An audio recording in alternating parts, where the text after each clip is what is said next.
할렐루야. 여러분 반갑습니다. 잘 오셨습니다. 우리 이 주일날 오신 여러분들 주의 이름으로 환영하면서 앞뒤 좌우로 우리가 인사하겠습니다. 잘 오셨습니다. 반갑습니다. 이렇게 최대의 미소로 환영하겠습니다. 자, 제가 볼 때 여러분들 지금 한 30%의 미소로 하셨어요. 다시 한번 여러분들 지을 수 있는 최대의 미소, 100%의 미소를 가지고 우리 앞뒤 좌우로 한번 악수하시면서 잘 오셨습니다. 반갑습니다. 이렇게 인사하겠습니다. 자, 눈을 바라보면서 인사하는 연습을 하셔야 됩니다. 눈을 바라보면서. 눈을 바라보지 못한 사람들은 졸린 사람이죠 지금. 자, 하나님 말씀 보시다. 하나님 말씀은 사도행전 25장 1절에서 27절입니다. 25장 오늘 한 장 다 보겠습니다. 사도행전 25장 1절에서 27절까지 한 장 다 보겠습니다. 우리 한 절씩 교독하겠습니다. 조금 빠른 속도로 읽겠습니다. 베스도가 부임한 지 3일 후에 가이사라에서 예루살렘으로 올라가니 대제사장들과 유대인 중 높은 사람들이 바울을 고소할세. 베스도의 호의로 바울을 예루살렘으로 옮기기를 청하니 이는 길에 매복하였다가 그를 죽이고자 함이더라. 베스도가 대답하여 바울이 가이사라에게 구류된 것과 자기도 멀지 않아 떠나갈 것을 말하고 또 이르되 너희 중 유력한 자들은 나와 함께 내려가서 그 사람에게 만일 옳지 아니한 일이 있거든 고발하라 하니라. 베스도가 그들 가운데 이튿날 재판 자리에 앉고 바울을 데려오라 명하니 그가 나오매 예루살렘에서 내려온 유대인들이 둘러서서 여러 가지 중대한 사건으로 고발하되 능히 증거를 대지 못한지라. 바울이 변명하여 이르되 현장의 율법이나 성전이나 가이사에게나 내가 도무지 죄를 범하지 아니하였노라 하니 베스도가 유대인의 마음을 얻고자 하여 바울대로 묻되 네가 예루살렘에 올라가서 이 사건에 대하여 내 앞에서 신문을 받으려느냐. 바울이 이르되 내가 가이사의 실이 마땅히 거기서 신문을 받을 것이라. 당신도 잘 아시는 바와 같이 내가 유대인들에게 불의를 행한 일이 없나이다. 만일 내가 불의를 행하여 무슨 죽을 죄를 지었으면 죽기를 사용하지 아니할 것이나 만일 다른 사람이 나를 고발하는 것이 다 사실이 아니면 아무도 나를 그들에게 내줄 수 없나이다. 내가 가이사께 상소하노라 한데 베스도가 베스사들과 상의하고 이르되 내가 가이사에게 상소하였으니 가이사에게 갈 것이니라 하니라. 수일 후에 아그리빠 왕과 버니게가 베스도에게 문안하러 가이사라에 와서 여러 날을 있더니 베스도가 바울의 일로 왕에게 고하여 이르되 벨릭스가 한 사람을 구류하여 두었는데 내가 예루살렘에 있을 때에 유대인의 대제사장들과 장로들이 그를 고소하여 정죄하기를 청하기에 내가 대답하되 무릎 피고가 원고들 앞에서 고소 사건에 대하여 변명할 기회가 있기 전에 내주는 것은 로마 사람의 법이 아니라 하였노라. 그러므로 그들이 나와 함께 여기 오매 내가 지체하지 아니하고 이튿날 재판 자리에 앉아 명하여 그 사람을 데려왔으나 원고들이 서서 내가 짐작하던 것 같은 악행의 혐의는 하나도 제시하지 아니하고 오직 자기들의 종교와 또는 예수라 하는 이가 죽은 것을 살아있다고 바울이 주장하는 그 일에 관한 문제로 고발하는 것뿐이라. 내가 이 일에 대하여 어떻게 심리하는지 몰라서 바울에게 묻되 예루살렘에 올라가서 이 일의 신문을 받으려느냐 한즉 바울은 황제의 판결을 받도록 자기를 지켜주기를 호소하므로 내가 그를 가이사에게 보내기까지 지켜두라 명하였노라 하니 아그리빠가 베스도에게 이르되 나도 이 사람들의 말을 듣고자 하노라. 베스도가 이르되 내일 들으시리다 하더라. 이튿날 아그리빠와 버니게가 크게 위험을 갖추고 와서 천부장들과 시중의 높은 사람들과 함께 접견 장소에 들어오고 베스도의 명으로 바울을 데려오니 베스도가 명하되 여기 같이 있는 여러분들이 당신들이 보는 이 사람은 유대의 모든 크게 외쳐 살려두지 못할 사람이라 하여 예루살렘에서와 여기서도 내게 청원하였으나 내가 살피건대 죽을 죄를 범한 일이 없더이다. 그러나 그가 황제에게 상소한 거로 보내기로 결정하였나이다.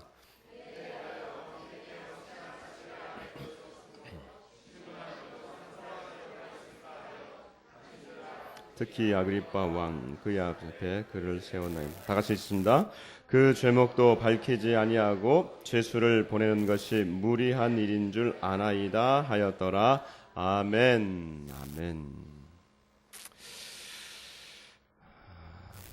자, 오늘 우리가 7월 20일 앞으로 이제 일이 되면, 그러니까 즉 이제 열흘만 있으면 우리 한국에는 이제 국회의원 재보선 선거가 있습니다. 뭐 재보선이 이제 일어나면 국회의원들이 선거 운동을 하게 되는데 마치 모든 걸 다 해줄 것처럼 그렇게 또 선거 운동을 하게 됩니다. 선거를 하고 끝나고 나면 이제 국회의원이 되고 나면 뭐 다 잊어버리는 그것을 우리가 또 왜 하나 싶을 정도로 그렇습니다. 그런데 할 수밖에 없어요. 왜 그러냐면 인간을 정의하는 여러 가지 단어들이 있는데 아마 뭐 많이 들어보셨을 것 같습니다. 호모 일렉투스. 호모라고 하는 것은 사람이라는 뜻이고 라틴어고 일렉투스 하면 걷는다 이런 뜻이거든요. 그러니까 걷는 인간. 호모 사피엔스 들어보셨어요? 호모 하면 인간이고 사피엔스는 뭐 현명한, 그러니까 이제는 더 뭐 유인론에서 넘어왔다 호모 사피엔스 얘기하고. 요즘 나오는 단어가 이제 뭐냐면 혹시 들어보셨을지 모르겠어요. 정글의 법칙 잘 보시면 나오는데 안 보시는군요, 여러분들. 호모 루덴스라는 말 들어보셨어요? 아침부터 어려운 말이죠. 예. 놀이하는 인간이라는 뜻입니다. 예. 그다음에 여기서 조금 더 나가서 호모 폴리티쿠스. 폴리티쿠스라는 것은 정치라는 얘기거든요. 그러니까 이것을 인간을 정의할 때 정치적 인간이라고 하는 단어가 있습니다. 이게 무슨 말이냐면 우리 인간은 어쩔 수 없이 모이면 그 모여서 몇 명만 모이면 그 안에 정치가 들어가고 그 정치 제도로 말미암아 제도가 생겨나고 결국은 어떤 사람들이 선출되거나 자신이 그 위에 올라가고 그리고 그 사람은 권력을 잡게 되는 것입니다. 이게 우리 인간을 정의해주는 호모 폴리티쿠스, 정치적 인간이 되는 것입니다. 자, 오늘 이 정치와 권력에 대한 얘기를 오늘 이 본문을 통해서 좀 하게 되는데요. 지금 본문은 바울의 이 현상입니다. 바울의 사건입니다. 바울은 지금 사실은 바울이 5번 잡혀가지고 5번의 자기 변론을 하게 됩니다. 23장부터 26장까지 22장부터 26장까지 총 5장에 걸쳐서 자기 변론을 하게 되는데 그중에 2번은 재판권이 없는 유대인들 앞에서 했습니다. 이제 지난주부터 우리가 3번의 이 재판권이 있는 이 재판정에서 자신이 지금 변론하는 모습을 나오게 되는데요. 지난주에는 우리 로마 총독이었던 펠릭스라고 하는 사람 앞에서 총독 펠릭스 앞에서 그가 자신을 변호했던 장면이었습니다. 오늘은 이제 이 펠릭스가 2년 뒤에 그가 떠나고 새로운 총독이 오게 됐는데 그 사람의 이름이 베스도입니다. 그쪽 정확하게 말하면 페스투스라고 하는 사람인데 이 베스도라고 하는 총독이 새롭게 와가지고 그 총독 밑에서 그가 다시 자신을 변호하게 되는 모습이 오늘 이 25장의 모습입니다. 그리고 이제 다음 주에 우리가 이제 아그리빠 왕이라고 하는 그곳에서 또 이제 변론하게 되는데 그건 다음번에 하겠습니다. 자, 먼저 이 베스도가 왜 왔느냐? 2년이 지나니까 이제 이 당시 유대 사회 이 상황은 그 당시 바울 조국이죠. 조국 이스라엘은 로마의 지배하에 있기 때문에 로마가 일제시대 때 총독을 보낸 것처럼 지금 총독을 보내서 이 상황을 지금 정리하고 있습니다. 이제 후임이 이 펠릭스가 떠나고 난 다음에 후임 베스도가 와가지고 제일 먼저 간 곳이 이 총독 관저가 있는 곳이 어디라고 했냐면 가이사라라고 하는 도시였어요. 여기는 이 로마 직할 도시라고 했습니다. 이 로마 직할 도시 가이사라에서 그가 지금 온 지 3일 만에 여러분 안 되겠어요. 우리 1절 한번 읽어봅시다. 같이 한번 읽어봅니다. 1절 시작. 베스도가 부임한 지 3일 후에 가이사라에서 예루살렘으로 올라가니 라고 돼 있어요. 3일 만에 지금 그가 가이사라에서 예루살렘으로 올라갑니다. 이게 무슨 말이냐면 지금 총독 관저는 가이사라에 있는데 이 관할 지역이 전체 유대인이기 때문에 유대인이 가장 많이 살고 있고 유대인이 가장 정치적이고 종교적인 영향력이 가장 강한 곳이 바로 이 예루살렘이거든요. 그러니까 이 지역을 다스리려면 지금 베스도가 지금 가이사라에만 머물러 있으면 안 되고 지금 이 예루살렘으로 와가지고 여기서 이제 유대인들을 만나야 되는 거예요. 유대인들을 만나니까 종교 지도자, 그다음에 정치 지도자 다 만나겠죠? 근데 이들이 만나서 여러 가지 얘기들을 할 수 있는데도 불구하고 제일 먼저 지금 이 베스도에게 하는 얘기가 뭔지를 한번 보십시다. 최우선 관심사가 뭐냐 이거예요. 우리 2절, 3절 같이 한번 읽어봅니다. 시작. 유대인 중 높은 사람들이 바울을 고소할세 베스도의 호의로 바울을 예루살렘으로 옮기기를 청하니 이는 길에 매복하였다가 그를 죽이고자 함이더라. 아멘. 성경 읽고 나면 우리는 아멘 하죠. 물론 이제 이 분부는 좀 아멘 하기는 어렵습니다. 뭐 바울을 죽이자 하니까. 자, 보세요. 지금 최우선순위가 지금 이들의 우선순위가 여러 가지 얘기들이 많이 있을 것 같은데 그 최우선순위가 뭐냐면 새로운 신임 총독한테 2년 동안 묵혀두고 있는 바울을 지금 잡아서 재판하자고 하는 거예요. 죽이자는 게 아니에요. 재판하자는 거예요. 근데 지금 이 바울이 어디냐면 이 총독관저가 있는 가이사라에 지금 2년 동안 그 감옥에 있거든요. 잘 살고 있거든요. 이들의 관심사가 지금 뭐냐면 이 모든 초점이 지금 바울에게 꽂혀 있는 거예요. 그러니까 그만큼 이 유대인 사회에서 바울의 이 문제는 매우 뜨거운 감자였어요. 그러면서 사실은 음모를 꾸미고 있는데 이 가이사라에서 예루살렘으로 오는 그 길을 가운데로 일로 예루살렘으로 와서 재판하자고 하는 거예요. 신임 총독이 잘 모르니까. 그러면서 오는 그 길에 그들이 지금 바울을 매복해 있다가 바울을 테러하겠다는, 죽이겠다는 거예요. 자, 얼마나 무서운 음모입니까? 2년 전에 지금 바울을 죽이기 전에는 자기들이 먹지도 않고 마시지도 않겠다고 결정하고 결단했던 사람들이 지금 40명 있어요.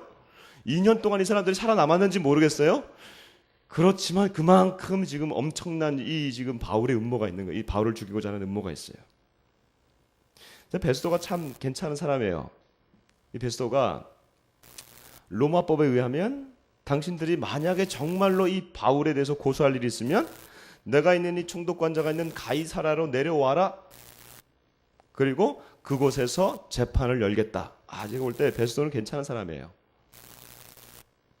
그래서 그가 이제 이 며칠 뒤에 가이사라로 내려갑니다. 그리고 그곳에서 이제 유대인 그룹도 내려와서 바울을 세워놓고 이 재판장 앞에서 총독 앞에서 그가 이제 이 하는 내용입니다. 자, 이때 무슨 얘기를 하는지 잘 들어보십시다. 7절 같이 한번 읽어봅니다. 7절 시작.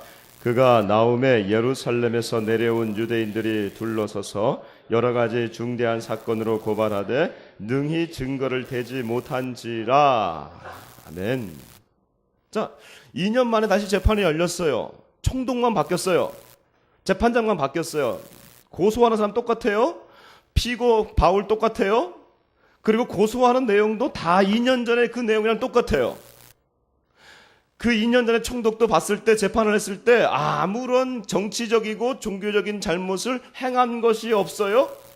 단지 행했다고 하는 것은 바로 예수가 살아났다고 하는 것, 이거 외에는 특별한 죄가 없어요. 근데 예수가 살아났다고 하는 것 자체 가지고 그를 죄를 정할 수는 없는 거예요. 그러니까 이제 사실은 뭐 이 정치적인 이 재판도 사실은 거의 뭐 끝난 거나 마찬가지입니다. 그러니까 사실 오늘 뭐 지난주에 봤던 거나 이번 주에 보는 거나 다음 주에 볼 게 비슷해요, 사실은. 그래서 오늘 설교는 여기서 마치려고 합니다. 별로 안 좋아하시는 거 보니까 조금 더 하겠습니다. 그러면 조금 더 이 시각을 조금 넓혀서 좀 보도록 하겠습니다. 뭐냐면 이 베스도가 괜찮은 사람이라고 제가 말씀드렸어요. 그렇죠? 그럼에도 불구하고 베스도가 갖는 특징과 2년 전에 가졌던 총독 펠릭스가 갖고 있던 특징이 있고, 사실은 로마 총독하면 사실은 원형이 하나 있는데 누구냐 하면 예수님을 심판했던 빌라도 총독입니다. 근데 이 총독들이 비슷한 이 특징을 하나 보여요. 그게 뭐냐 하면 보십시다. 9절 한번 보십시다. 9절 한번 봅니다. 시작. 베스도가 유대인의 마음을 얻고자 하여 바울에게 묻되 네가 예루살렘으로 올라가서 이 사건에 대하여 내 앞에서 신문을 받으려느냐? 베스도가 지금 왜 예루살렘으로 올라가려고 그럽니까? 왜 여기서 가이사라에서 그냥 재판에서 그냥 끝내면 되는 문제인데 그렇잖아요, 지금. 근데 보니까 유대인의 마음을 얻고자 하여, 바울은 상관 안 하고 있어요, 지금. 또 하나 24장 27절 펠릭스를 잠깐 보겠습니다. 한 장 넘기셔서 그 전에 걸로 27절 봅니다. 24장 27절 같이 한번 읽어보겠습니다. 시작. 이태가 지난 후 보르기오 베스토가 벨릭스의 소임을 이어받으니 벨릭스가 유대인의 마음을 얻고자 하여 바울을 구류하여 두니라. 아멘. 여기도 보니까 2년 전의 총독도 동일한 특징이 나타나고 있어요. 유대인의 마음을 얻고자 하여 지금 바울을 사실은 빨리 석방해도 되는데도 불구하고 2년 동안이나 가둬두고 있는 거예요. 비슷한 장면 우리 마가복음 한번 보십시다. 이건 뭐 조금 찾아봐도 괜찮을 것 같아요. 빌라도는 어떤 사람이었는지 15장 마가복음은요, 마태복음, 마가복음, 신약의 두 번째 성경이 있습니다. 제가 가진 성경으로는 신약 성경 83페이지입니다.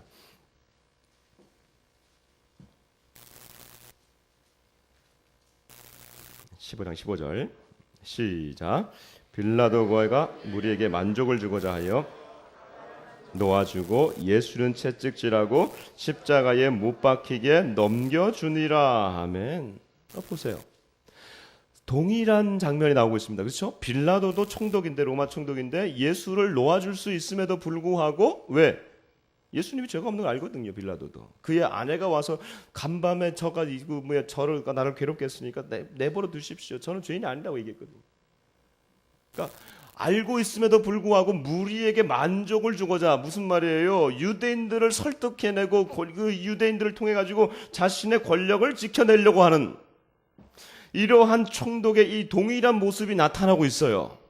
자, 그러면 오늘 이 총독들의 이 권력자들의 모습을 보면서 저는 조금 더 주제를 확대시켜서 오늘 좀 말씀을 드리겠습니다. 오늘 제가 원래 이제 이렇게 성경 중심, 본문 중심으로 하는데 오늘 이 권력이라고 하는 주제를 가지고 조금 여기서부터 출발하면서 권력이라를 조금 보겠습니다. 권력 일반에 대한 얘기들을 오늘 좀 말씀을 나누었으면 좋겠습니다. 여러분, 권력이라는 게 뭐예요? 권력. 한자로 쓰면 권력이거든요. 그 권자가 혹시 무슨 권자인지 아시는 분은 제가 오늘 선물 하나 드리고 싶어요. 권세 권자라고 생각하시죠? 채찍? 채찍? 아니에요. 네. 주먹 권자? 태권 할 때 이거? 그거 아니에요. 네. 제가 얘기할게요. 저 상품 안 나가도 될 것 같아요 오늘. 네. 저울추 권자랍니다. 저울추 권자. 그다음에 힘력자. 그러니까 권력이라고 하는 것은 다른 말로 하면 저울을 잡을 수 있는 힘. 그러니까 저울추. 그렇죠? 그러니까 권력이라고 하는 것은 다른 말로 하면요, 내가 저울추를 가지면서 어느 곳에든지 그 곳에 가면 저울추가 뭐예요? 기준을 만드는 거거든요. 기준을 정할 수 있으면, 기준을 정할 수 있는 힘이 있으면 그 사람은 그곳에서 권력자예요. 한 공동체나 한 지역이나 한 사회나 한 시대에 어떤 시간에 내가 그곳에서 기준을 잡을 수 있고 기준을 내가 하는 것이 기준이 된다 그러면 그 사람은 그곳에서 권력을 잡은 겁니다. 그러니까 여러분, 이 권력이라고 하는 것은 내가 말하면, 다른 말로 하면 기준을 잡는다고 할 수 있는 건데, 제가 여러분에게 질문하겠습니다. 여러분들은 그러면 여러분에게 만약에 두 가지가 선택될 수 있어요. 만약에 나는 여러분들에게 돈을 잡기를 원하십니까? 라고 질문하거나, 아니면 권력을 잡기를 원하십니까? 라고 질문한다면 여러분 뭘 잡기를 원하세요? 아마 마음속에 난 당장 돈이 필요하니까 돈을 잡았으면 좋겠다. 난 권력은 신경 안 쓰겠다. 라고 생각하면 멀리 보지 못하는 거예요. 다른 말로 하면 권력을 잡으면 결국은 기준을 마련하는 것이기 때문에 돈이라고 하는 것은, 경제는 따라올 수밖에 없는 거죠. 그러니까 멀리 본다면 권력을 잡는 게 맞습니다. 그래서 우리도 보면요, 이게 우리 한국도 정권이 바뀔 때마다 제일 먼저 청와대를 찾아가는 부류가 어디냐면 경제인 단체들이에요. 제일 먼저 가서 머리를 조아리고 우리와 좋은 관계를 가져가기를 원합니다. 왜? 권력 잡은 자들에 의해서 많은 회사와 큰 기업들이 넘어진 걸 많이 봐왔거든요. 그래서 사람마다요, 이 권력을 향한 의지가 있고 내지는 잠재적 의지가 우리 모두에게 있습니다. 특별히 이 성향이 두드러진 성별이 남성이죠. 남자들이 권력에 대한 욕구가 굉장히 강하죠. 그러니까 여러분, 저는 이렇게 솔직하게 말씀드리고 싶어요. 여성들은 권력에 대한 의지가 없느냐? 그렇지 않아요. 여성들은 그 의지가 숨겨져 있을 뿐이에요. 돈 가진 남자를 원합니까? 권력 가진 남자를 원합니까? 이렇게 묻는다면 아마 많은 여성들이 앞에서는 돈 얘기하지만 결국은 권력 잡은 남성을 향해서 마음이 갈 거예요. 왜? 아니까요. 그러니까 남성도 마찬가지고 여성도 마찬가지고 우리 안에는 모두가 이 권력에 대한 의지가 있어요. 그리고 이 권력에 대한 의지는요, 부모 세대만 있는 것이 아니라 우리 아이들 세대까지도 이게 지금 내려가고 있어요. 무엇으로 가고 있습니까? 결국은 교육이라고 하는 무한 경쟁으로 권력을 가져야 되기 때문에 우리 아이들 세대에도 그대로 이것이 교육으로 내려가고 있고, 어려서부터 이 아이들은 무한 경쟁으로 내몰리는 이런 사회 가운데 우리가 있어요. 특별히 오늘날 우리 시대를 보시죠. 한국만큼 이 경쟁이 치열한 사회가 어디 있습니까? 초등학교 때부터 중학교, 고등학교 모든 것이 다 서열화되어 버렸어요. 이런 데서 무한 경쟁을 뚫고 나온다 그러면요, 그 사람은 어떻게 보면요, 노골적인 이 권력 지향적 사람이 될 거예요. 여러분, 권력 지향이라는 게 나쁜 게 아니에요. 노골적으로 권력을 지향하는 사람들, 여러분 이걸 우리가 뭐라고 합니까? 정치인이라고 그러죠. 그러니까 근데 우리는 이미 이 정치적 인간이라고 하는 것을 우리가 다 받아들여야 되기 때문에 이 정치인들이 다 나쁜 게 아니에요. 이것을 어떻게 하면 이 권력을 이 사회 가운데서 잘 제도화해 낼 것이냐. 결국 정치인들이 이것을 제도화해내는 제도가 뭐죠? 정당이라고 하는 거예요. 미국에 보면 민주당이 있고 공화당이 있고 이 양당 체제, 뭐 여러 가지 체제가 있지만 우리나라에도 무슨 당이 있고 무슨 당이 있고 뭐 하도 바뀌어가지고 이제 막 헷갈리는데, 뭐 북한에도 이 당이 하나 있잖아요, 그렇죠? 이게 이 정당 제도를 통해 가지고 이게 나타나는 것이 이 정치 제도라고 하는 것이죠. 그러니까 여러분, 이 정치인들이요, 잘못하면 내가 뭐 당선되면 국민을 위해서 최선을 다하겠습니다라고 하는 말에 속으면 안 돼요. 그러니까 그들의 최고의 그 우선순위가 국민을 행복하게 한다, 아니에요. 그들의 정당의 최고의 목적은 써 있어요. 뭘까요? 권력을 획득하는 거예요. 그래서 당수나 당의 지도자 중에 한 명이 결국은 그 나라의 권력을 획득할 수 있는 데까지 최선을 다하는 것이 정당 제도의 목적이에요. 속지 마세요. 자, 그러니까 우리는 여기서 인정해야 될 것은 저와 여러분 모든 사람이 다 이런 잠재적이든 아니면 노골적이든 이런 권력 의지가 있다라고 하는 것입니다. 근데 제가 말하는 것은 이 권력이라는 것이 마치 최고의 권력을 말하는 것은 아닙니다. 뭐 정당 제도 얘기하니까 뭐 대통령이나 우리나라에 뭐 어떤 뭐 내각제가 있으면 뭐 총리나 뭐 이런 최고 권력만을 얘기할 수 있는데 그렇지 않아요. 권력이라고 하는 것은 최고 권력만 있는 것이 아니라 내가 있는 자리에서 행사할 수 있는 권력이 있습니다. 다른 말로 하면 부여된 권력입니다. 부여된 권력. 이런 얘기예요. 회사에서 여러분들이 직책이 뭐든지 만약에 대리로 있으면 대리가 갖고 있는 권력이 있어요. 부장이면 부장이 갖는 권리가 있어요. 임원이면 임원이 갖는 권리가 있어요. 그렇죠? 왜 내 직책은 얘기 안 해주세요? 말단 사원인데. 그 말단 사원도 말단 사원이 갖고 있는 권력이 있어요. 가정 내에서도 아빠의 권력이 있고 엄마의 권력이 있어요. 부여된 권력이에요. 예를 들면 엄마의 권력, 요리할 수 있는 권력. 남편은 그 권력 침범할 수 있어요? 없어요? 이래라 저래라 할 수 있어요? 없어요? 있어요. 저 집은 좀 이상한 집이야. 우리는 없어요. 우리 집은 그냥 주는 대로 먹어야 돼요. 그냥 권력 침범할 수가 없어요. 아빠의 권력이 있어요. 우리 집 같은 경우는 예배를 인도하는 권력. 권력이라고 하니까 나쁘라고 하지만 그게 아니에요. 그러니까 부여된 권력이 있다라는 거죠. 그 자리에 부여된 권력이 있다고 하는 것이죠. 그러니까 이 권력을 침범할 수가 없는 겁니다. 그렇죠? 대리면서 그 사람이 부장의 권력을 사용할 수가 없어요. 그러면 올라가는 거예요. 그러니까 올려주기 전까지는 그 권력 가운데 우리가 있는 거죠. 그러니까 여기서 이게 말하면요, 결국은 우리가 부여받은 권력이기 때문에 그 권력이라고 하는 것은 근원이 있다라고 하는 것입니다. 국가적으로 말하면 말단 공무원, 행정 공무원을 그 위에 있는 사람이 그를 임명하는 것이죠. 그리고 그 위에 있는 사람이 또 그를 임명하는 것이죠. 그 위에 있는 사람이 또 그를 임명하는 것이죠. 차관을 임명하고 장관이 임명되고 그리고 그러니까 최고의 권력자가 이 모든 권력을 임명해내는 것이죠. 이게 결국 그러니까 우리의 모든 관심이 최고 권력에게 있는 거예요. 제가 조사해 보니까 대통령이 한번 선출되잖아요, 그렇죠? 대통령이 한번 임명되면 이 대통령이 인사권이잖아요, 인사권. 결국 국가의 인사권인데 이 임명할 수 있는 이 직책이 7,000개랍니다. 7,000개.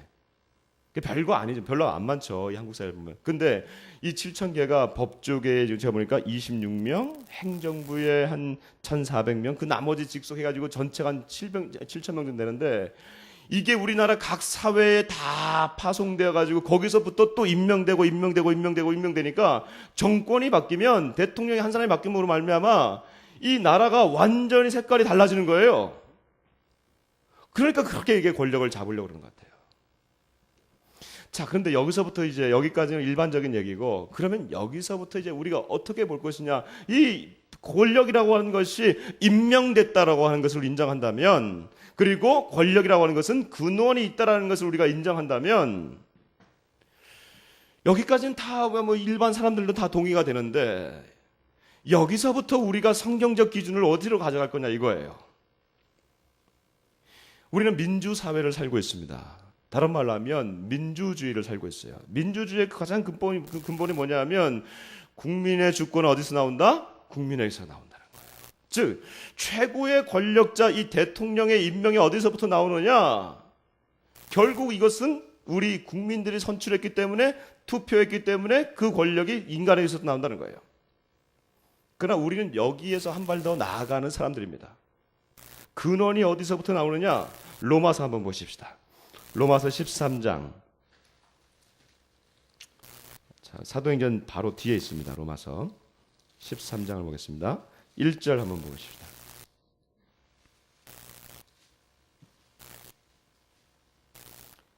로마서 13장 1절 시작. 각 사람은 위에 있는 권세들에게 복종하라. 권세는 하나님으로부터 나지 않음이 없나니 모든 권세는 다 하나님께서 정하신 바라. 아멘. 다시 한번 읽어보십시다. 시작. 각 사람은 위에 있는 권세들에게 복종하라. 권세는 하나님으로부터 나지 않음이 없나니 모든 권세는 다 하나님께서 정하신 바라. 아멘. 권세를 국민이 만들어낸다라고 얘기하고 있어요. 그러나 거기서 우리도 거기까지 인정하고 동참합니다. 그럼에도 불구하고 우리가 다르게 보는 것이 하나 있습니다.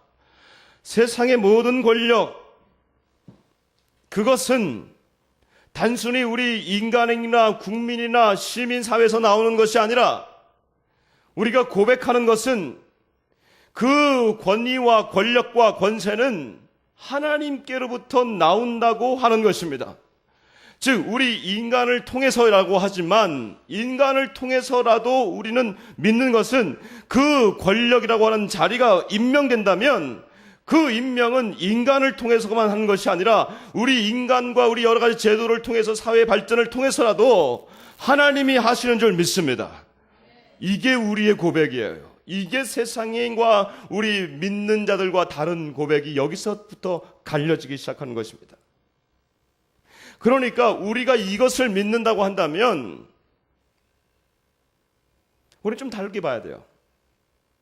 예수님 시대 때요. 예수님을 시험하려고 바리새인이 왔습니다. 그러면서 아주 까다로운 질문을 하나 했어요. 그게 뭐냐면 우리가 지금 우리 조국 이스라엘이 지금 로마의 식민지를 살고 있는데 우리가 로마 황제 가이사에게 지금 세금을 바치는 것이 옳습니까? 라는 질문을 해요. 그러니까 이게 지금 바리새인들은 열심히 하나님을 믿는 사람이거든요. 그러니까 예수님이 잘못 얘기해 버리면 가이사에게 바치라 그러면은 뭐야 저거 로마 앞잡이네 이렇게 되는 거고 하나님께만 바쳐라 이렇게 얘기하면 뭐야 저거 로마를 반대하는 사람이네. 그래서 로마 정부에 찔러볼 수 있는 거예요. 아주 위험한 질문을 했어요. 근데 예수님께서 아주 현명한 대답을 하셨어요. 무슨 대답을 하셨죠? 가이사의 것은 가이사에게, 하나님의 것은 하나님에게. 무슨 말이냐면요, 가이사의 것이 따로 있고 하나님의 권력이 따로 있고가 아니에요. 즉 예수님이 보실 때 가이사의 권력과 하나님의 권력이 이 로마 황제와 하나님의 권력이 동일하다고 보는 것이 아니라, 하나님이 보실 때는요, 가이사의 권력이 하나님으로부터 나왔기 때문에 이 가이사가 너희들에게 지금 불순종하더라도 바칠 것은 바치라. 그러나 이 가이사의 권력마저도 어디에 있다? 하나님의 손아귀에 있다라고 하는 것이에요. 예수님의 이 시각이 이렇다면요, 우리는 어떤 고백을 해야 되냐? 우리에게 주어진 권력들, 그리고 세상에 주어진 그 권력이라고 하는 그 권세가, 권력에서 나오는 게 권세인데 그 권세가 올바르게 사용돼야 되는 거예요. 근데 권력을 가진 사람들 내지는 권력이라고 하는 것이 아주 속성이 하나 있습니다. 그 무슨 속성이냐면요, 권력이라고 하는 것은 임명된다 그러잖아요. 그렇죠? 임명되면 결국은 그 일정한 시간과 범위와 한계가 있어요. 뭐 대통령이라면 5년, 아니면 뭐 우리 아빠의 권력도 사실은 우리 자녀들을 먼저 결혼하기 전까지 아빠의 권력이지, 결혼하고 난 다음에는 안 듣더라고요. 저도 우리 아빠 말 그렇게 들으잖아요. 그렇죠? 그러니까 권력이라고 하는 것은 한계가 있어요. 근데 이 권력이라고 하는 것이 어떤 뭐냐면요, 속성이냐면 나에게 주어진 범위와 한계를 넘어서려고 하는 속성이 있어요. 이걸 우리가 다른 말로 하면 남용이라고 그러는 거예요. 권력의 남용이 여기에서부터 일어나기 시작되는 겁니다. 예를 들면 이번 주 지난주 계속해가지고 지금 신문 지상을 떠들고 있는 한 사건이 있습니다. 저쪽에 보니까 강서구 쪽에 한 재력가가 지금 피살됐어요. 그렇죠? 근데 그 재력가의 그 뒤에 보면 누가 있었냐면, 이 사건 뒤에 있었냐면 서울시 뭐 한 의원이 하나 있어요. 알고 좀 보니까 이 피살된 재력가가 이 시의원을 통해 가지고 자신의 건물의 용도를 변경하면 엄청난 수익을 얻게 되는 것 같아요. 그래서 이 로비를 했는데 그 와중에서 뭔가 좀 잘못돼 가지고 이런 피살 사건이 났어요. 근데 권리 신문에 보니까 이 시의원의 자기의 범위를 벗어나는 일이었다고 보는 거예요. 지금 이거 자체가 앞으로도 재판을 통해서 밝혀져야겠지만, 이런 권력을 자신에게 주어진 범위와 한계를 넘어서려고 할 때, 남용하게 될 때 일어나는 일들이 바로 이런 일들이 일어난다는 거예요. 그러니까 이 권력을 주신 분은 하나님이고, 하나님이 그 권력을 주셨을 때 우리에게 요구하는 것은 그 권력의 범위 내에서 선용하라고 우리에게 보여주셨는데도 불구하고, 우리가 이것을 넘었을 때는요, 우리의 위치가 바뀌는 거예요. 무슨 말이냐면, 하나님이 우리를 각 사람들을 주신 거죠. 각 자리에 주신 거는요, 그 자리를 통해 가지고 그 그룹의 지도자가 되게 하셨어요. 그래서 우리 가정은 제가 이루어가지고, 또 아내는 아내의 자리를 가지면서 그 지도의 역할을 감당하게 돼 있습니다. 그런데 그것을 넘어서게 될 때는 지도자가 아니라 그 공동체의 지배자가 돼버리는 거예요. 잘못하면 이 지배자가 되려는 이런 속성이 권력에게 있는데, 결국에 이러한 지도자가 지배자가 되려고 하는 이 속성은 어디에 나오냐? 저는 이 예수님께서 이 마귀에게 시험을 받은 사건이 아주 이것을 잘 나타낸다고 생각해요. 예수님께서 이 공생애를 시작하시기 전에, 그가 이제 사역을 시작하시기 전에 40일을 굶으세요. 사람이 아니신 건 분명해요. 그분이 40일을 굶고도 살아난 걸 보니까 너무 심각하시네요. 지금 권력 얘기를 하니까 너무 심각해요, 여러분. 근데 이 예수님께서 이 세 가지 시험을 당하시는데, 첫 번째 시험이 뭐냐면, 이 세 가지 시험이 이 권력과 연결된 건데, 첫 번째 시험은 40일 굶은 분한테 마귀가 이렇게 시험합니다. 이 돌들이 떡덩이가 되게 하는 거예요. 참 얼마나 무서운 시험이에요. 이 막 모든 게 다 떡으로 보이는 이 예수님한테 떡덩이가 되라는 거예요. 이 떡덩이가 되라고 하는 것, 네가 나한테 순종하면 먹을 것을 제공해 주겠다고 하는 유혹이에요? 예수님 말씀으로 물리치셨습니다. 모든 사람은 하나님의 입으로 나오는 말씀으로 살 것이니라. 두 번째 시험이 뭐냐면, 높은 곳에 올려가 가지고 그곳에서 뛰어내리라.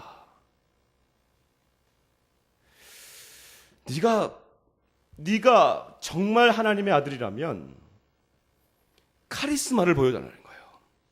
기적을 보여줘서 기적의 카리스마를 보여주면서 네가 정말로 이 하나님의 아들됨을 보여주라고 하는 사건이에요. 이것도 말씀으로 물릴 수 있습니다. 세 번째 사건이 중요해요. 무슨 말씀을 하셨냐면, 무슨 얘기를 하냐면, 이 마귀가 네가 나한테 절하면 모든 천하만국을 너에게 줄 것이다. 이때 예수님께서 이렇게 말씀하십니다. 이건 여러분 잘 들으셔야 돼요. 좀 이따 얘기할 거니까. 사탄아 물러가라. 이건 조금 같이 보십시다. 마태복음 4장.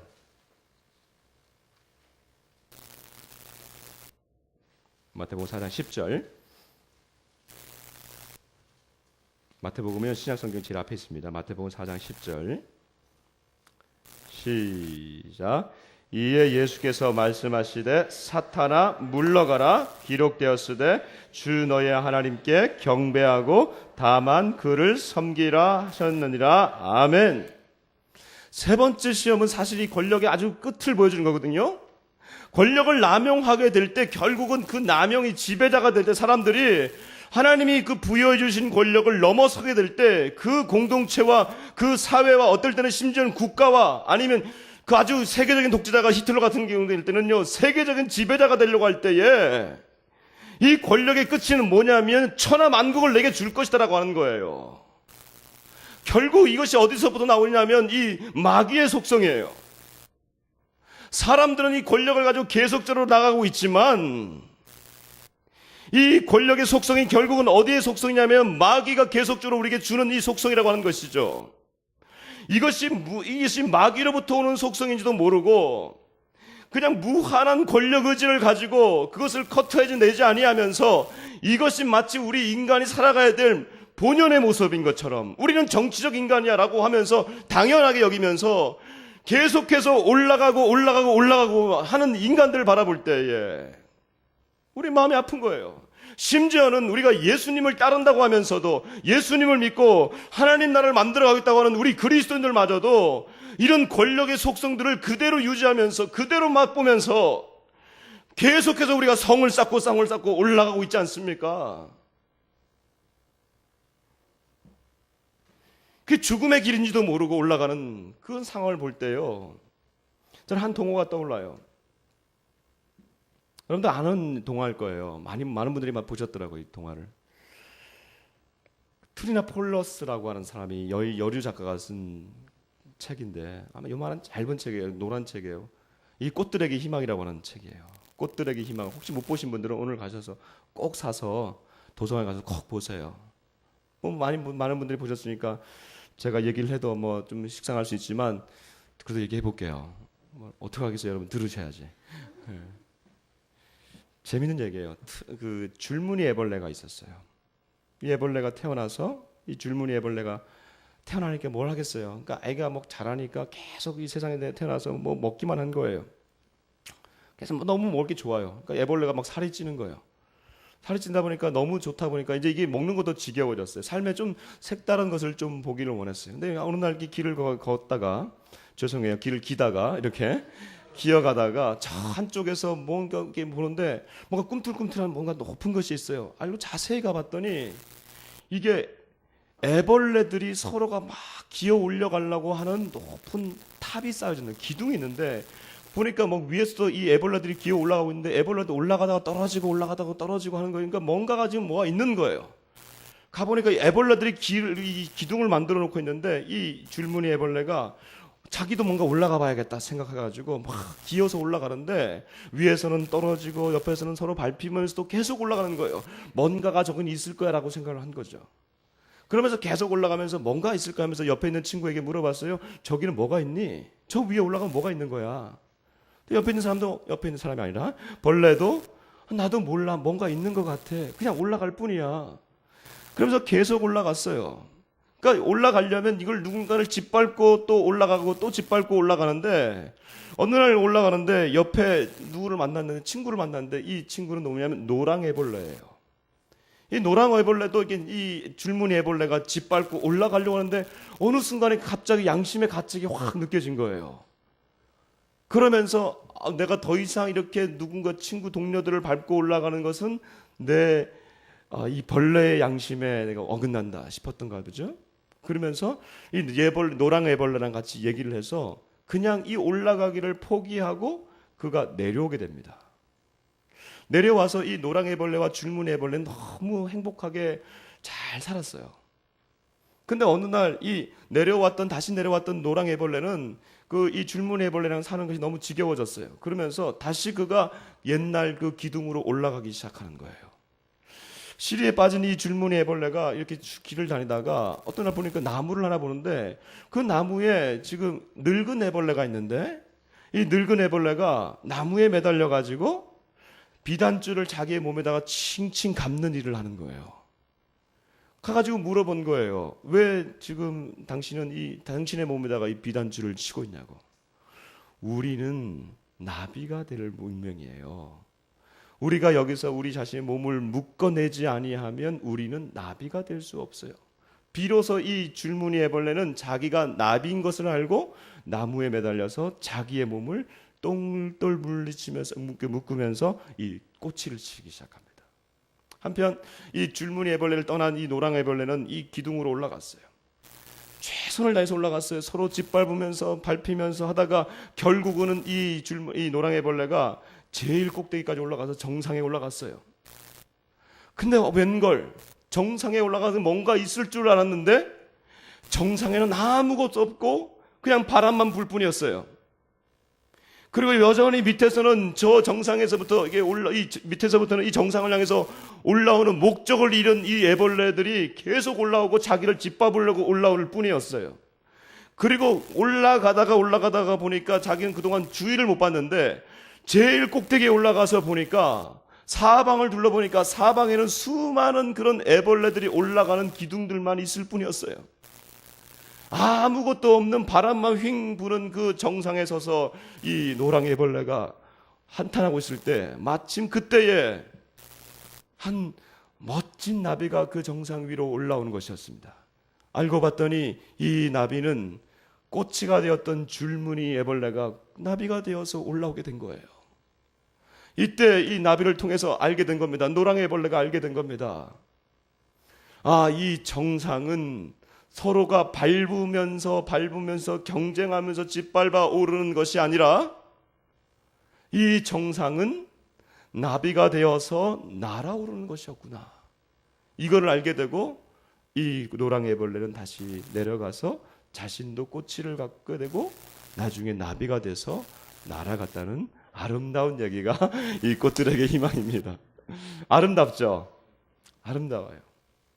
저는 이 트리나폴리스 이 사람이 좀 살펴봤는데 이 작가가 크리스찬이더라고요. 성경 구절을 쓰면서 자기 여가 생활을 보낸다고 하는 걸 볼 때 이 사람은 기독교인이었어요. 그러나 여러분, 이 기독교인으로서 우리가 예수님을 믿는 사람들, 예수 그리스도를 따르는 사람들, 내 안에 예수님을 이렇게 받아들인 사람들의 삶의 태도가 세상에서 여전히 올라가려고 하는 이러한 세상의 흐름과 우리가 동일하게 간다면 세상 사람들이 여러분을 보면서 누가 여러분을 보면서 그리스도인이라고 말할 수 있겠습니까?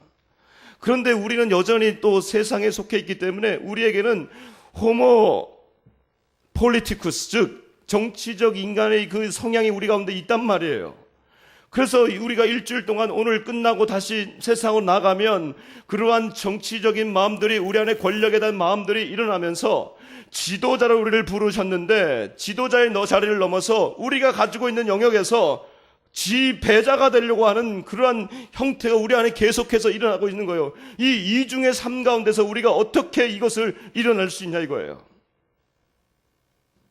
마치 이 권력의지를 가진 사람들을 우리가 다 폄하하고 이건 나쁘다고 얘기할 것이 아니라 결국에는 이 권력의지가 짓밟고 올라가는 것이 아니라 예수님께서 올라가셔서 내려오셨던 것처럼, 예수님이 이 땅에 내려오신 것처럼, 마치 사람들은 바벨탑을 쌓으면서 올라가려고 노력하지만 하나님께서는 우리가 이 땅으로 내려가자 말씀하셨던 그 바벨탑 사건을 본다면 결국 우리가 어떻게 해야 될 것이냐, 저는 저와 여러분들이 이 두 가지 실질적인 얘기들을 같이 나눴으면 좋겠어요. 즉 무슨 말이냐면요. 어떻게 하면 우리 안에 있는 이 권력 유지에 대한 이 독이거든요, 독. 잘못 사용하면 이것이 독이 되는데 이 독을 우리가 어떻게 빼낼 수 있을까? 해독할 수 있을까? 독을 빼내는 작업들을 잘 했으면 좋겠어요. 아까 말 첫 번째는요. 무릎을 꿇는 것입니다. 무슨 말이냐? 결국 저와 여러분은 하나님이 우리 가운데 우리를 이렇게 각 영역에 배치를 하셨거든요. 배치를 하셨다면 결국 나를 배치한 분이 내 상사가 아니라, 나를 배치하신 분이 내 부장님이 아니라 나를 배치하신 분은 바로 위대하신 하나님이다. 이것을 고백할 수 있는 작업, 이것이 바로 무릎을 꿇는 겁니다. 내 바로 위에 있는 권력에도 무릎을 꿇는 것이지만 더 나아가서 이 모든 제도를 만드신 그 하나님 앞에 우리가 무릎을 꿇는 작업들을 해낼 때에 우리가 가지고 있는 권력이 위로 향하지 아니하고 내가 가지고 있는 권력이라고 하는 것이 이 베스도처럼 이 바울에게 향하지 아니하고 더 높은 이들 유대인들의 마음을 얻고자 했던 그런 권력으로 나가는 것이 아니라 내가 가지고 있는 권력을 더 낮은 자들을 향해서 나누어 줄 수 있는 이 작업은 결국 무릎을 꿇는 일이에요. 우리의 심중에 있는 무릎을 꿇을 때에 이 일이 일어나는 거예요. 그러면 무릎을 어떻게 꿇는다는 게 무슨 말일까? 여러분, 무릎을 꿇는다는 건 우리가 결국은 모든 주권이 하나님께 있음을 고백하는 일이고요. 아까 말씀드렸습니다. 이 예수님께서 뭐라고 말씀했습니까? 사탄아 물러가라. 다만 주 하나님을 경배하고 그만 섬기라. 주 하나님만 경배하고, 이 다른 말로 하면 이것을 예배하고예요. 즉 우리가 어떻게 무릎을 꿇을 수 있느냐? 예배의 자리로 나온다고 하는 것은 우리가 여러분 그냥 앉아있지만 사실은 이것은 우리의 무릎을 꿇는 자리예요. 예배를 통해서 살아계신 하나님 앞에 우리가 우리 자신을 드릴 뿐만 아니라 실제로 모든 권력이 당신 앞에 있습니다라고 무릎을 꿇는 행위가 바로 이 예배 행위예요. 그냥 여러분 지금 자리에 앉아있으니까 잘 모르는데 제가 아주 독특한 경험을 한 게 있었어요. 예배 시간인데 제가 이거 미국에 처음 이제 유학을 가가지고 보스턴에서 첫 주에 유학을 가가지고 이제 교회를 가야 되잖아요. 근데 제 룸메이트가 중국인 미국계였어요. 중국계 미국인이었어요. 그 친구가 자기 그 예배실에 같이 가자는 거예요. 그래서 미국 교회인데 거기가 이제 미국 교회인데 이 교파가 어디냐면 성공회 계열입니다. 굉장히 좀 리버럴하지만 그러니까 자유주의적이지만 그래도 어쩔 수 없이 갔어요. 근데 굉장히 예배는 좀 좋더라고요. 그런데 이 성공회는 옛날 카톨릭 의식이 약간 남아 있어요. 이 천주교 의식이. 그러면서 미사도 약간 미사 비슷하게 바뀐 개신교인데 그 중에 제가 참 마음에 와닿았던 게 있었어요. 매주 이제 성찬을 하는데 성찬을 받기 전에 그들이 먼저 와서 이렇게 하나님 앞에 예배하는데 똑같은 의자에 이렇게 앉아 있는데 좀 장의자죠. 옛날 교회니까 장의자인데 그 바로 장의자 바로 앞에 뭐가 있냐면 요만한 나무가 있어요. 거기에 이게 또 간격이 길어요. 그래서 그 앞에서 이렇게 무릎을 꿇고 아무리 양복이나 치마를 입어도 모든 사람들이 남녀 공이 그 앞에 무릎을 꿇는 시간이 있어요. 야, 저는요, 제가 미국 처음 가가지고 거기서 이렇게 예배를 드리는데 무릎을 꿇는 그 행위 한 번도 못 해봤거든요. 개신교회에서 그냥 이게 우리 수련회 가면 이렇게 마룻바닥에 앉아가지고 그냥 좀 이렇게 딱 앉아가지고 이렇게 하죠. 근데 우리가 예배를 드리면서 우리가 무릎을 꿇어본 적 있어요, 여러분? 현대 교회에서 예배 무릎을 꿇어본 적 있어요? 없어요. 그러니까 우리가 이 예배 자체가 무릎 꿇는다라고 하는 것을 잘 몰라요. 근데 무릎을 딱 꿇으니까 이게 내가 지금 하나님 앞에 예배 드리고 있구나. 그러므로 그때 이 마음이 바뀌는 게 내가 지금 나를 이곳으로 보내신 분도 하나님이시구나. 그 어려운 모든 과정을 통해서 내가 미국까지 가서 유학을 하는데 하나님이 나를 부르셨구나. 이걸 느끼니까 하나님 앞으로도 인도해 주십시오. 무릎 꿇는 행위가 바로 예배 행위더라고요. 우리도 한번 무릎 한번 꿇어볼까요? 힘들겠죠. 근데 여러분 마음의 무릎을 꿇는 거예요. 거기서부터 주권의 하나님으로부터 나오는 거야. 두 번째, 어떻게 하면 우리가 이 권력 의지들이 우리한테 잘 바꾸어질까? 두 번째는요, 결국은 권력을 가진 사람들이 결국은 왜 지배자가 되냐면 내가 이 권력을 사용하는 대상을 수단으로 보기 때문에 그렇습니다. 그러면 어떻게 이것을 변화시킬 수 있을까? 결국은요, 사랑하는 사람들의 관계로 변할 때에, 이 사랑하는 사람들의 관계로 변화될 때에 내 이게 관점이 바뀌게 됩니다. 그래서 말씀드리는 것은요, 두 번째는 뭐냐면 정말로 여러분의 공동체를 이 사랑과 섬김의 공동체에 소속되어서 사랑과 섬김의 공동체를 매주 경험할 수 있을 때에 우리 가운데 이런 마음들이 없어지는 거예요. 여러분들 지금 오늘 이 자리를 떠나면 앞으로 이제 7일 동안 아마 세상에서 너무나 방황하게 될 거예요. 오늘 떠나자마자 내일이면 막 엄청나게 방황들이 일어나게 될 거예요.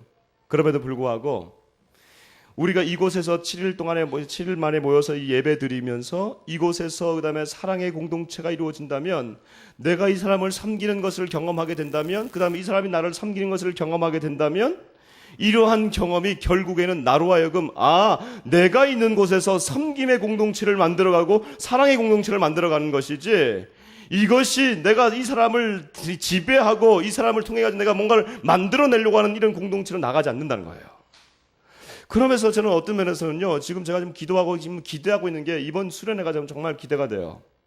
우리 생명나래가 이제 시작된 지 한 5개월 정도 되는데, 그동안 매주 이렇게 모여가지고 예배는 드리지만, 사실 일주일에 딱 한 번 모여가지고 우리가 가족입니다라고 얘기하잖아요. 근데 사실, 여보 한번 보세요. 얼굴도 다르고, 성도 다르고, 다 다른 사람들 아니에요, 우리가, 그렇죠? 가족이에요, 가족은.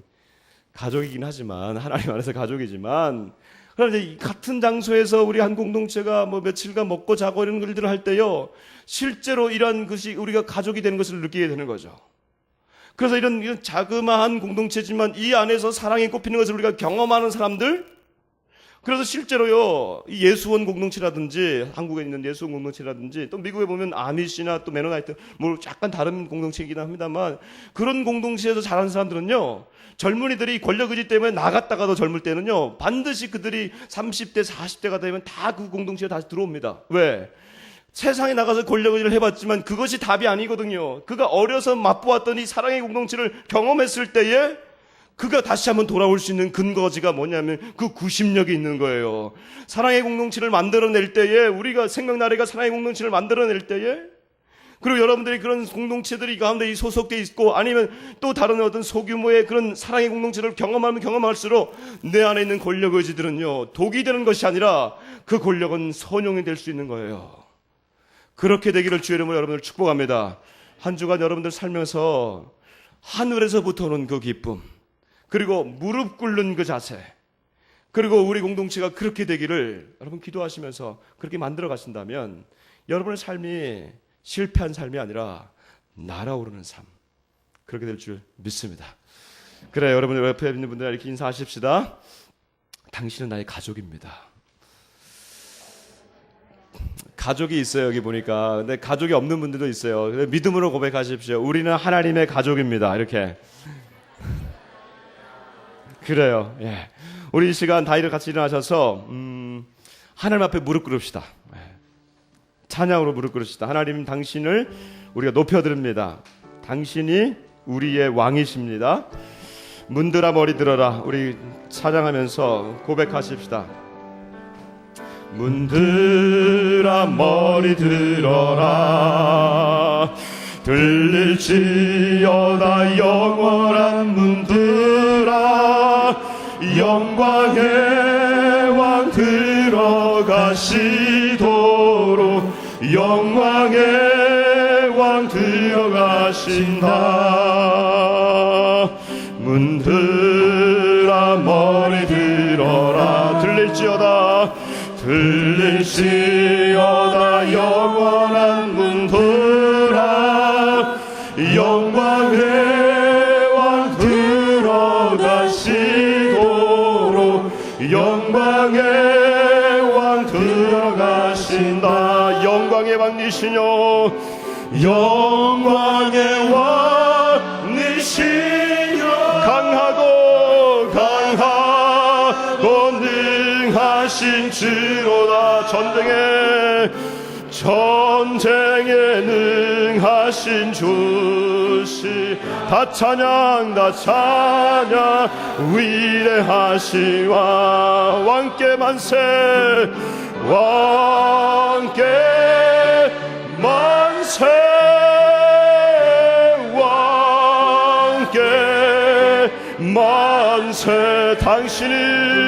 당신은 영광의 왕이라.